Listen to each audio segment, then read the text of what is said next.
Hello, bienvenue sur ma chaîne. Aujourd'hui, je te propose un petit tuto spécial technique sur un mouvement que j'appelle l'entonnoir. Ici, on fait de la danse orientale, du pilates et on en apprend un peu plus sur le bien-être chaque jour. Si t'es pas encore abonné, je t'invite à le faire tout de suite.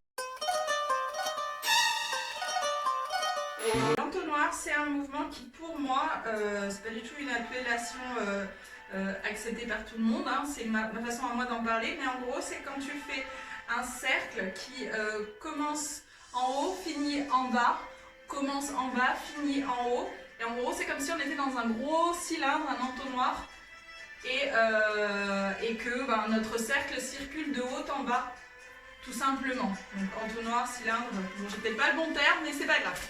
Du coup, ici, ça va commencer avec un cercle du bassin. Je fais un cercle du bassin et en même temps que je fais ce cercle du bassin, j'essaye de relâcher ce qui se passe au niveau du haut du corps. Habituellement, quand on travaille le bas du corps, on isole le haut du corps. Donc ici, ça aurait fait ça. Et je ne bouge pas le haut du corps. Là, au contraire, je laisse le haut de mon corps bouger pendant que je suis en train de faire ce mouvement de hanche. Donc si tu ne sais pas faire, c'est le grand cercle. Si tu ne sais pas le faire, je t'invite à aller voir les tutos en ligne sur les cercles. Et si tu sais le faire, je t'invite à le faire en essayant d'amener tes épaules dans le mouvement. Donc à partir de tes épaules, essaye de visualiser ton cercle également qui est en train de partir. Normalement, ça s'enchaîne comme si c'était une sorte de toupie. Et on reste dessus. Hey, hey, hey, hey. Donc si je décortique un peu plus, si tu as encore un peu de mal, ça va donner ici. Je pars devant avec le bassin, les épaules sont en arrière.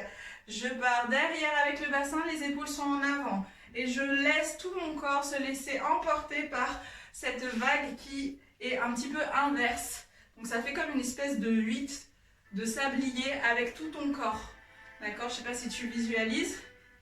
Et en fait, ce mouvement, dans une des chorégraphies que je te propose, je le fais en tournant. C'est la même chose.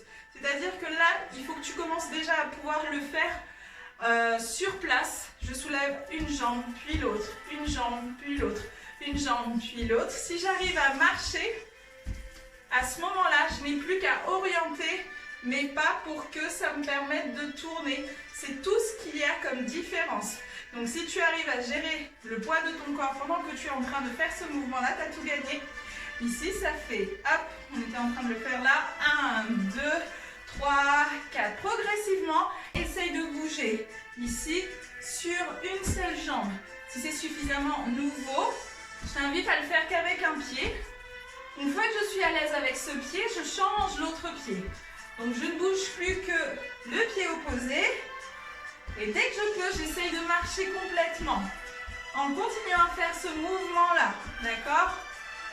Et dès que je me sens vraiment à l'aise sur cette marche, je le fais en tournant. Donc c'est un mouvement qu'on avait fait ici. Et 1, et 2, et 3.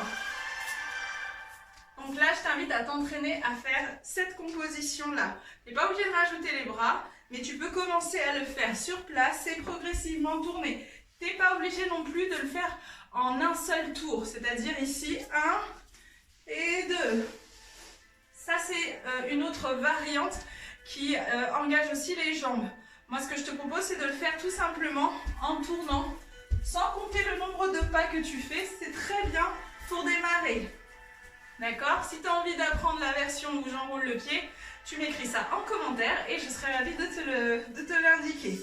Ok? On a fait ici les cercles vers la gauche. Maintenant, on s'entraîne sur la droite.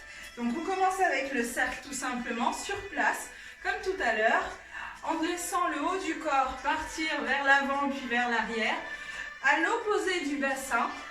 Et une fois qu'on est à l'aise, on essaye de marcher, de soulever un talon, puis l'autre, peut-être le pied entièrement, tout en laissant tout le corps partir dans un enroulement. Et dès que tu te sens prête, essaye de changer l'orientation de tes pieds pour pouvoir tourner entièrement. C'est comme si tu faisais du hula hoop. Si tu en as déjà fait, du cerceau, hop, et je refais. Tac. Ok, je vais t'encourager à le faire des deux côtés. On va commencer par le faire sur place 2 fois et ensuite on va amorcer un tour. Une fois qu'on a terminé, on change de côté. C'est parti. Hop.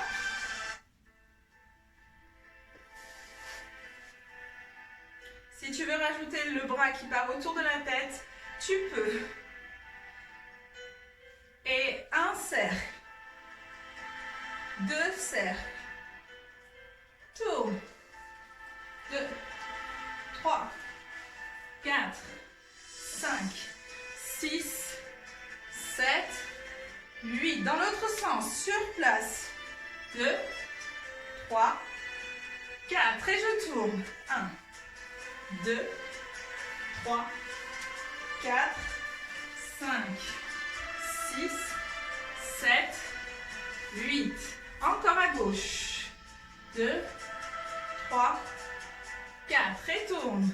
1, 2, 3, 4, 5, 6, 7. Change de sens. Et sur place. 2, 3, tourne. 1, 2, 3, 4, 5, 6, 7. Dernière. Et 1, 2, 3, 4. Tourne. Et 1, 2, 3, 4. 1, 2, 3, 4. Tourne. 1, 2, 3, 4. Voilà, j'espère que ça t'aura aidé à mieux comprendre ce mouvement-là. N'hésite pas à m'écrire en commentaire si tu as besoin de plus de précision. À bientôt!